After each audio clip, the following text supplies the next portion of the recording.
就在最近，一场无声的港口战正悄悄在中美之间点燃。面对美国持续的贸易施压与海运封锁，中国终于亮出了真正的底牌，一套堪称教科书级的反制组合拳，出手干脆、精准致命。从海运关税调整到稀土出口收紧，再到港口航线的战略重组，每一步都像是直击美国的要害。结果，连一向强硬的川普派势力都罕见的急了。美国船企炸锅，港口业哀声一片，因为中国这一招实在太狠了。要知道，美国手里明明还握着301调查这把屠刀，可这一次他却反而显得措手不及。为什么？因为中国的反击不仅快、准、狠，连整个策略节奏都像是直接照搬了美国过去的套路，以彼之道还施彼身。这场港口博弈表面是关税之争，背后却是对全球航运秩序、资源掌控权的争夺。而在你看不到的地方，稀土、晶片，甚至能源运输链上，中国还藏着足以让美国心脏骤停的终极王牌。今天，我们就来揭开中美港口战背后那最真实也最残酷的真相。在这场海运反击战爆发之前，其实真正先出手的是美国。时间回到2025年4月中旬，美国贸易代表办公室，也就是 USTR， 突然宣布对中国的海事物流与造船产业正式启动301条款调查。表面上，美方打着维护公平竞争的旗号，但熟悉华盛顿手法的人都清楚，只要3011出手，贸易战就离升级不远了。美方指控中国政府长期透过补贴、低息贷款、政策扶持，让中国的船舶制造与港口企业取得不公平优势。报告中甚至直言，中国造船业的崛起已经构成对美国船企的结构性威胁。于是，美国宣称将全面审查中国的补贴机制，并考虑祭出惩罚性措施、额外关税、港口附加费，甚至限制中国船只进入美国港口。在过去，301调查多半只是谈判筹码，拿来在桌上要条件、换让步。但这一次，美方的行动明显更具攻击性。到了5月下旬，美国贸易代表凯瑟琳太在记者会上放话，如果北京不做出结构性让步，美国将考虑对中国企业经营的船舶加收额外的港口服务费。这句话一出，整个全球航运圈炸开了锅。因为这代表美国准备把关税战的火力直接延伸到港口这个实体战场。很多人以为港口服务费不过是笔行政小费，但在国际航运业中，它却是成本结构的命脉。一艘货柜船每靠一次港口，都得付出泊位费、拖船费、装卸费、港务费。一旦美国针对中国船只加收附加费，就等于直接把中国航运公司的运营成本整体拉高。美方的盘算很清楚，用经济压力让中国的港口与造船业被迫抬高价格，削弱国际竞争力。要知道，在全球前10大货柜船公司中，中国的中远海运与中国船舶集团都名列前茅，掌控着多条太平洋主航线。若美方真在港口环节动手，这些中国船美靠一次美国港口，成本都要比他国高出一截。这早已不只是贸易摩擦，而是一场变相的结构性封锁。美方的说法是追求公平，但经济学家早已指出，港口服务费其实就是一种隐形关税，它不像关税那样明目张胆，却能悄悄改变全球运费基准，让中国企业在国际市场上被动吃亏。更关键的是，这一招几乎不违反 WTO 规则，美国可以把它包装成港务安全、保险附加或维护费用，想挑战难，想反击更难。到了7月下旬，多家美媒报道，白宫已经敲定初步方案，预计在10月14日正式生效，对所有中国建造或中国公司经营的船只只收每吨$60的额外港口服务费，之后还会根据中国的补贴幅度逐年调升。更狠的是，美方还加了一条，只要中国企业或个人持股达25%以上的船公司，一律视为中国实控公司，同样要交附加费。这条看似技术性的规定，其实是美国预留的扩张弹药。只要有外资合资，甚至与中国有关联的公司，都可能被拉进制裁名单。这就是美式经济战的精算与陷阱。然而，形势在10月10日发生了逆转。这一次出手的不是外交部，也不是商务部，而是中国交通运输部，一个一向以务实著称、鲜少使用政治语言的部门。他发布了一份看似平静却威力惊人的公告：自2025年10月14日起，中国将对所有美国籍船舶只收特别港务费，并以年度为单位分阶段累加收费。第一阶段每吨400元人民币，第二阶段2026年升至640元，2027年再至880元，到2028年突破1120元。这不是一次性报复，而是一场制度化、长期化、带持续威慑力的反击。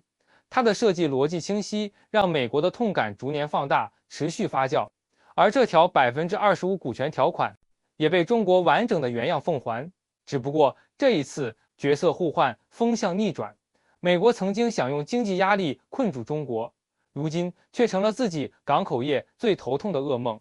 如今中国选在同一天出手，而且从反制对象、金额、数字、起算日期到执行节奏，全部镜像对应美国。这已经不仅仅是一场政策上的对等，而是一场赤裸裸的心理战。北京用行动明确告诉华盛顿：你出一招，我就有一招；你设一局，我就拆一局。美国加到哪里，中国就加到哪里。这是一场精准、冷静、节奏一致的反击。值得注意的是，这次分阶段累加的设计看似技术操作，实则暗藏战略深意。它让中国保留了极高的灵活度。如果中美局势缓和，北京可以暂缓第二或第三阶段加码；但如果美方继续挑衅，费率就会像时间炸弹一样自动升级，可进可退，张弛有度。这就是战略杠杆。外界评论称，这是中国式反制的教科书及范本，不情绪化，不成口舌之快，而是建立在政策对称、法律正当、节奏可控的制度化反击。北京没有喊制裁，而是用了港务费这样一个冷静、技术性的词，语气克制，却杀伤力极强。在国际博弈中，谁先出手固然重要，但谁能撑得久才是关键。中国这次的港务费政策不是要一枪毙命，而是一场延时性报复。它不求瞬间翻盘，而是让美国企业在经济上慢慢流血。当每一艘美国船靠一次中国港卸一次货，都要多付出实打实的成本，这种压力会像渗血一样，一寸寸渗入美国航运体系的每个角落。这场看似冷静的政策对决背后，真正震撼的是中国态度的转变，从过去的被动防守变成了主动出击。这一次，北京不再等美国出牌才想如何防守，而是提前预判、提前布局，用制度性的设计让对手陷入被动。在交通运输部的公告细节中，有一条条款最引人注目，也最具杀伤力：25%股权认定条款。公告明确指出，凡有美国企业、组织或个人持股比例达25%以上的航运、物流或船舶经营公司，一律是同美国公司，需缴纳特别港务费。这条看似技术性的规定，其实是整个反制方案中最具艺术性的一环。它不只界定政策范围，更决定这场经济对抗的杀伤半径。表面上这只是合理限定美企，但这个25%门槛暗藏玄机。它既不是硬邦邦的法律条文，而是一种高明的模糊设计。在国际监管惯例中，只要外资持股超过25%，一家公司就能被认定为外资企业。中国这次精准采用了同样的国际标准，理直气壮，依法有据，同时也给执行层留下极大操作弹性。更巧妙的是，公告里并没有说清楚25%到底是单一股东还是多方合计。如果是单一股东，那还容易界定；但如果是合计，只要多个美资基金加起来超过25%，哪怕每家不到10%，也可能被归为美国实控公司。这种模糊反而成为最强的威慑。北京根本不需要说清楚，因为模糊本身就是一种战略。它让全球所有与美资有牵连的企业，不论是欧洲航运巨头、亚洲联合船东、环视新加坡、香港的转口公司，都不得不开始自我审查：我们的股权结构安全吗？是否有美资基金间接持股？会不会被中国视为美国公司而被加值港务费？这正是中国式反制的精髓，不靠明确威胁，而靠制度模糊制造不确定性，让对方自己退缩。北京只用一条看似平凡的25%条款，就把打击范围从少数美国船只扩展到整个与美资相关的全球航运体系。更深层的意义在于，这条规定让中国手中永远留有后手。若形势缓和，北京可说这只是国际标准，无针对性；若美方再挑衅，它又能瞬间变成精准打击工具，将更多与美资挂钩的企业纳入。这早已不是单纯的收费政策，而是一套制度武器，既可攻亦可守，既有理也带刺。这条25%条款就像一个无形的陷阱，不会立刻爆炸，却能让整个国际航运界人人自危。而这正是北京要的效果，让全球资本意识到，与美国绑得越深，风险就越大。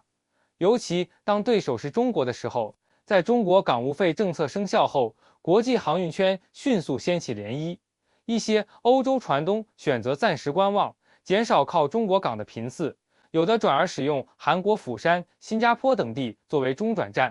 部分美资参股的亚洲航运公司则前穗调整航线，绕开中国水域，避免被新规定误伤，触发特别港务费条款。这种集体绕行的动作很快在数据上反映出来。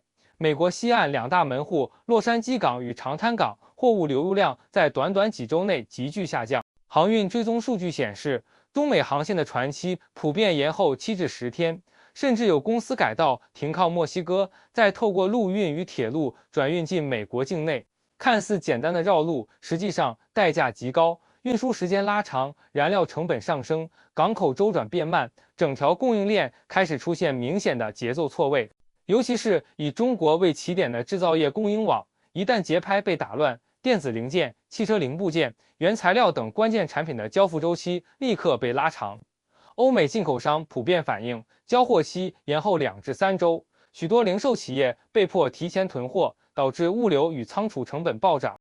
这场看似冷静的经济对决，实际上已经渗入到实体贸易的每一条神经线。中国的策略不是一时情绪，而是长期牵制。当美国企业每靠一次中国港口，就得多付出一笔真金白银，这种慢性出血正在让整个美国航运体系步步吃紧。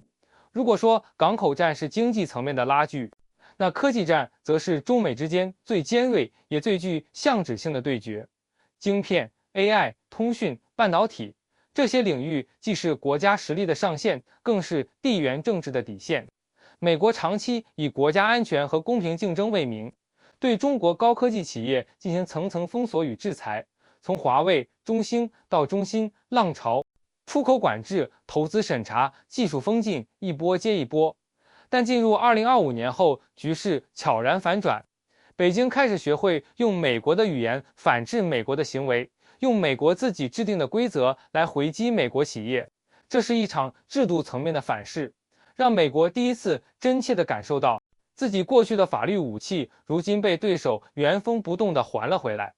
2025年夏天，一场看似普通的商业收购成了这场规则反击的经典案例。美国高通公司在6月宣布，以约45亿美元收购以色列车用通讯晶片企业 Autotalks。这家公司主攻车联网技术，能让汽车与周边环境及时交换数据，是未来自动驾驶技术中不可或缺的关键环节。对高通来说，这不只是一次并购，更是战略布局，巩固在车用晶片市场的地位，并进一步扩展至 AI 智慧驾驶领域。美国与欧盟的监管机构很快放行，没有任何反对意见。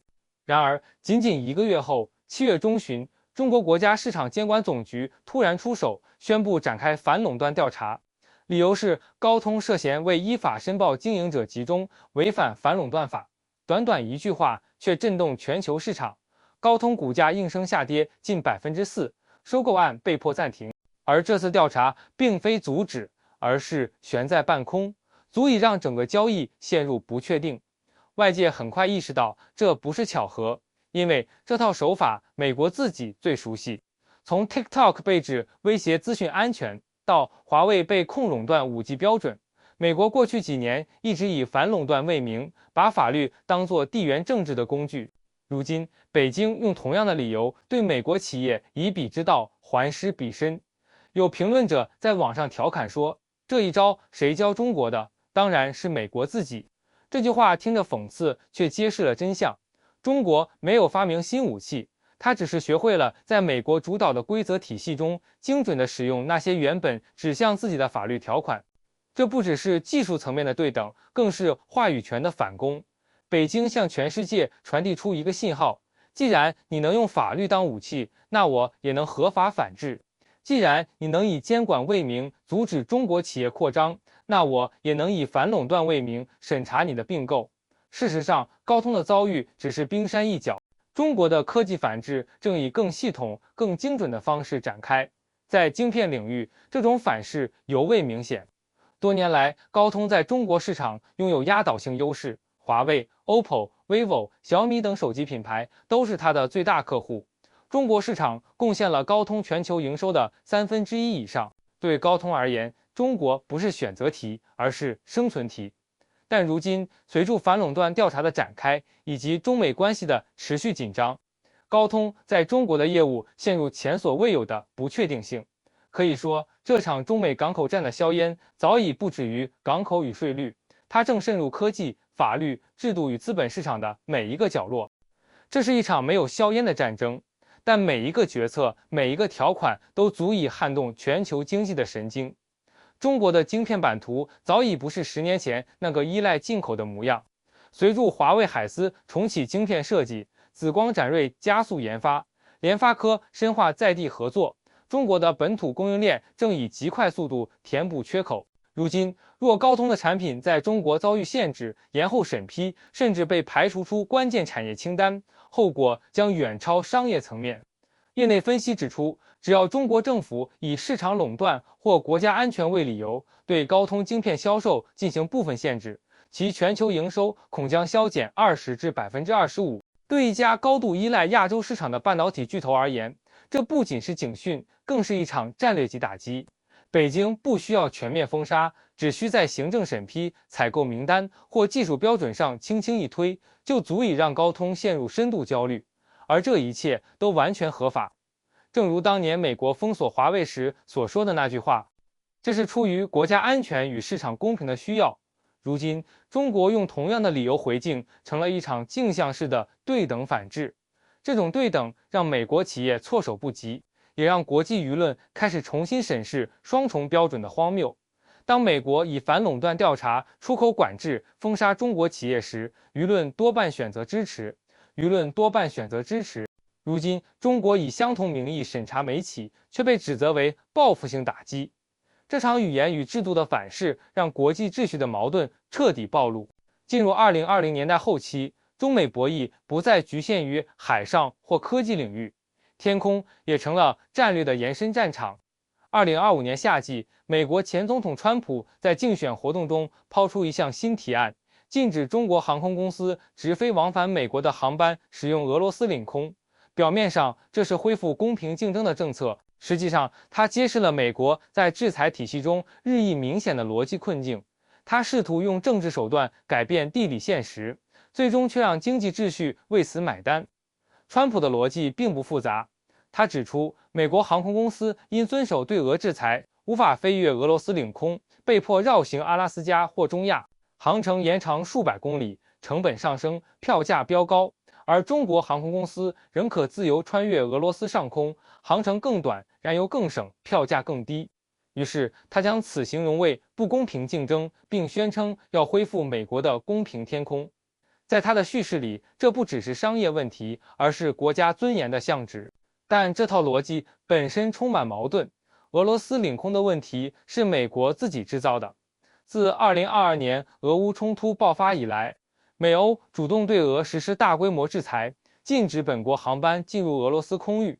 这一决策在政治上或许正当，但在现实中代价沉重，跨洲航线被迫绕行，燃油成本暴涨。美国航空公司选择了道德高地，却失去了市场优势。相反，中国为参与制裁，仍能使用俄罗斯上空的最短航线。结果是，同样一条航线，中国东航或南航比美联航达美节省近2小时飞行时间，燃油成本低20%。这是一个美国自己设下的陷阱，制裁的代价最终由自己承担。然而，在川普的口中，责任被巧妙地转移，成了中国占便宜。他要求美国交通部审查中国航班路线，甚至考虑暂停或限制中方航权。一旦这项建议落实，原本就紧绷的中美航线将进一步收缩。对此，中国外交部迅速回应，发言人在记者会上表示，美方若对中国航司设限，将不利于两国人员往来与经贸交流。中方敦促美方反思自身政策，而非将问题外推。这段回应虽然克制，却字字铿锵。中国没有情绪化反驳，而是以一句反问化解所有指控，这关中国什么事？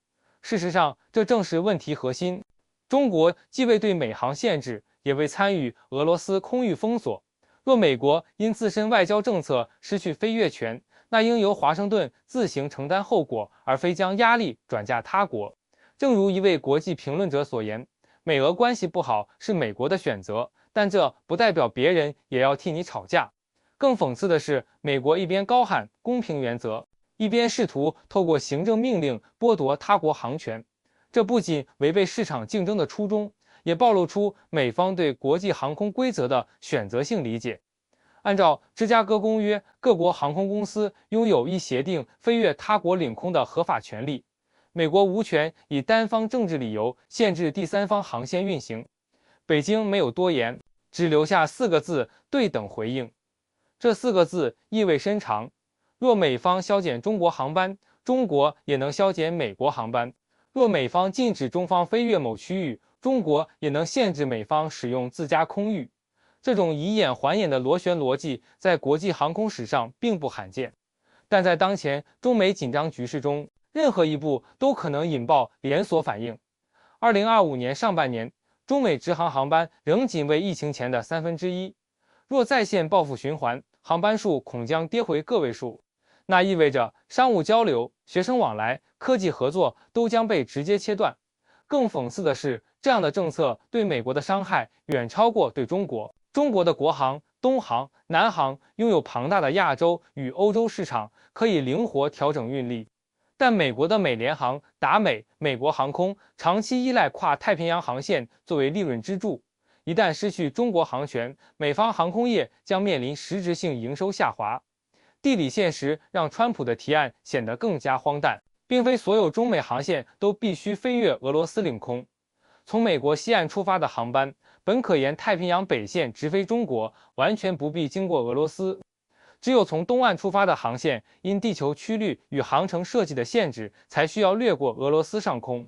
换言之，这项政策只影响部分航线，却可能引发整体报复，后果远远超出问题本身。但在川普的政治语境里，细节并不重要，他需要的是一个明确的敌人，一个能用来展示强硬姿态的靶子。而中国恰恰成了最方便也最合适的对象。每当选情陷入焦灼，内政压力升高，对华强硬总能成为凝聚选票的良方。于是，航空问题被政治化，技术议题被简化成对抗叙事，复杂的国际航权现实被一条口号掩盖，让美国赢回天空。然而，真正的代价仍将由美国自己承担。航空业是全球化最脆弱的神经之一，它对燃油价格、航权协议与空域开放的依赖极高，任何单边政治操作都可能造成连锁效应。若中美航权再度受限，跨太平洋航班减少，受冲击的将不只是旅客、留学生、企业高管、供应链负责人，甚至科研交流与科技合作都将被迫降速。签证再多，政策再宽，也抵不过航班减半的现实。当全球地缘竞争逼近临界点，所有看似隐晦的筹码终将被翻上台面。就在此时，北京长久隐藏的底牌在2025年正式亮出。那张王牌名为稀土。这些听起来陌生的元素，钕、铬、钠、氦、缮、锂，几乎存在于所有高科技产品中。它们是电动车马达的心脏，是导弹的灵魂，是 F-35战机的筋骨，更是晶片、风电、智慧手机中不可或缺的原料。稀土本身不稀有，真正稀缺的是提炼与精炼的能力，而这项能力，全世界最强的那一环，掌握在中国手中。2025年夏季，北京宣布新的稀土出口管制条例，这是一场无声却震撼全球的行动。公告的措辞冷静而坚决，凡出口含稀土成分的产品，无论比例多低，只要含量达到0.1%，一律需经审批。表面上这只是行政手续，但在全球供应链的现实中，它几乎等于选择性封锁。任何使用稀土的商品，不论是汽车、电机、军用雷达，还是半导体光照，都必须重新提交用途说明、买方身份与最终使用方向，并等待中国主管部门的批准。这项制度设计的高明之处在于，它不禁止，却能掌控节奏，想让谁通过就能放，想让谁停滞就能卡。对世界而言，这是一场无声的地震。中国掌控着全球70%的稀土矿产与90%的精炼能力。这样的优势并非一朝一夕形成，而是30年工业积累与政策布局的成果。西方国家曾试图自救，美国加州的芒廷帕斯矿重启过，但提炼污染重，技术门槛高，投报率低，最终仍将原矿运回中国加工。于是，在这场看似公平的全球分工中，供应链的开关早已握在北京手中。这不只是经济手段，而是一场制度化的反制。当年，美国以国安威胁为名，封锁中国的晶片、设备与技术。如今，中国用同样的语言回敬：出口需审批，用途要说明，风险要控制。这是一场镜像反转，昨日的被动防守者成了今日的主动涉线者。当北京宣布稀土管制的隔天，白宫记者会上有人问川普：中国将限制稀土出口，美国有何应对方案？川普略显茫然地回答：稀土，他们要限制，那我也可以不买中国的东西。一句话暴露了美国战略层面的空白。美国或许拥有最强大的军工体系与科技公司，但这一切的根基、原材料与零组件仍深深依赖中国。川普的不买只是政治反射，并非可行方案。没有中国的稀土，美国的晶片制造、电动车产业、军事装备都将陷入停滞。讽刺的是，这一切并非突如其来。自2023年起，中国便已开始布局，从限制加脏出口，到2024年成立中国稀土集团，再到2025年全面上线出口审批制度。北京已完成从矿源到出口的闭环控制。当美国仍在讨论脱钩的必要时，中国早已建立能让对手被动的供应链杠杆。但当制裁与反制叠加，真正的问题浮现。这场对抗比的不是谁的筹码多，而是谁能撑得久。脱钩意味着痛苦，而比痛苦的耐力才是这场博弈的本质。美国经济表面繁荣，实则高度依赖信贷与消费。2025年，美国家庭平均信用卡债务突破$9000，财政赤字占 GDP 近8%，中产萎缩，薪资停滞，债务累积。一个庞大的杠杆体系，一旦通膨上升或供应链中断，冲击立刻反映在物价与民意上。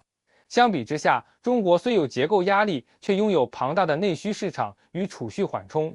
居民存款超过150兆人民币，人均储蓄逾10万元，这种现金缓冲让中国社会在外部震荡中更具韧性。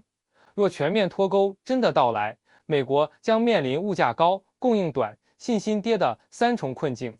晶片涨价、汽车延误、军工采购延宕，连手机都会变贵。中国虽受出口与技术封锁影响，却能以扩内需、强区域合作分散压力。两相比较，谁能撑得久？答案或许残酷。那个历经战争、封锁与改革洗礼的中国，对痛苦的忍耐力与集体调整能力，远超过习惯繁荣与信贷的美国。稀土战开启后，全球供应链进入新一轮重构。欧洲、日本、韩国制造商被迫重申进口许可，运输周期延长，库存成本暴增，外国航运公司开始绕行避险。美国西岸港口货运量下滑，航运成本上升，而中国则顺势巩固亚洲供应链，推进区域内贸易合作。结果，美国想去中国化，却反而推动了全球的去美国化。这场稀土之战不只是经济角力，更是新秩序的序曲。当原料、能源、航运、金融结算逐步双轨化，世界正滑向2个平行体系，一个以美元与美企为中心，另一个以人民币与亚洲供应链为核心。这场转变不会以战争形式发生，而会在无声的贸易、合同与港口选择中悄然完成。川普那句“我也可以不买中国的东西”，或许正是这个时代最具象征的错觉。当美国长期惯于制定规则，就难以察觉自己也被规则绑缚。中国用30年的积累，让世界的产业重心缓缓东移。当稀土出口审批登上全球头条，真正的权力转移已经开始。这不是终局，只是序幕。从稀土到晶片，从航运到金融，全球秩序的重心正在确定的移动。美国依然强大，但不再无敌。中国仍受封锁，却不再被动。真正的力量从来不在声音最大者，而在掌握现实中不可或缺部分的人手中。而如今，那一部分正握在中国的手里。如果这个视频对你有所启发，请点赞并订阅我的频道。你的支持将是我最大的动力。我将继续为大家带来更好的内容。那么，本期视频到这里就结束了，我们下期再见。